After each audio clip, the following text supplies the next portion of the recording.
I really realized I could buy an $8 million business with no money. If I had the capital, I could increase the success of doing that. And so I started looking into that. That's how I ended up Columbia Business School. And then I just put this whole thesis together.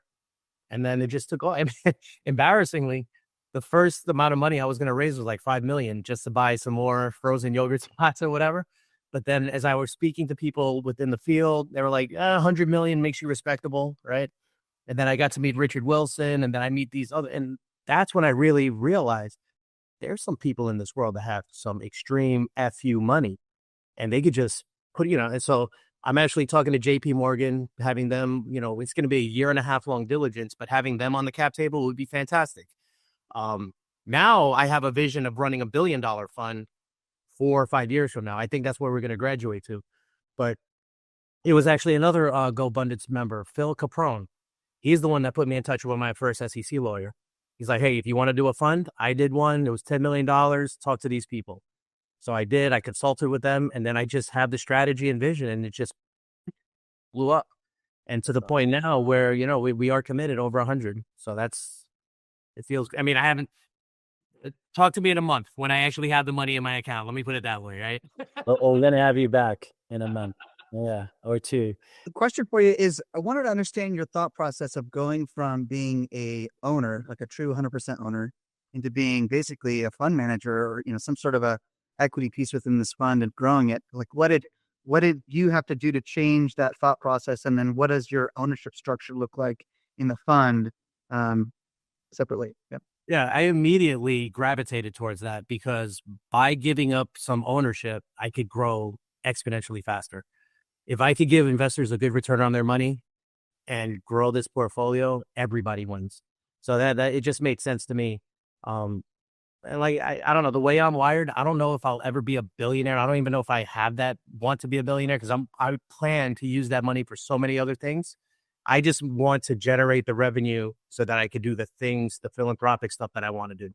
That's all I want to do. I know, Dave Osborne had his like $100 million number. Then he's since then quadrupled it or whatever. I don't have a set number. I just want to have enough money to do the things that I want to do for the community and the world. So it's okay for me to give up ownership because of that. It doesn't bother me. Now, your second question was structure. In what way? What are you referring to? Yeah, like within the fund, like what's your percent ownership within the fund? Like what, you've got a huge vision. How are you making sure that you're getting compensated for it? So I have 100% ownership of the fund, but then what I do is I have operating agreements with my COO, CFO, chief, all the C-suite. There's 3 people that I'm sharing the GP split. So when we exit, there's going to be a percentage given to each person on that. But as far as equity of the actual company, I'm the sole proprietor of the LLC, of the S Corp, of everything. And one of the reasons for that is because, I was a military veteran. So we have veteran status on it.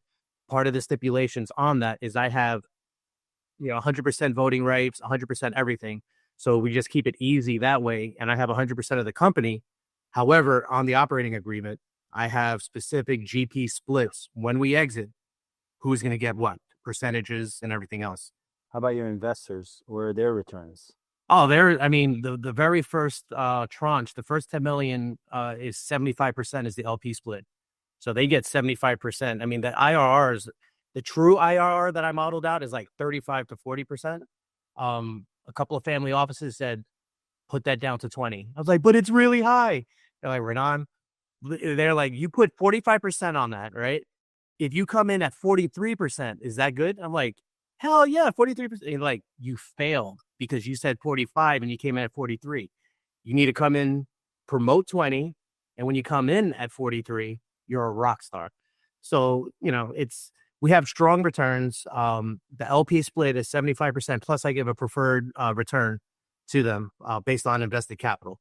How much preferred? 10%.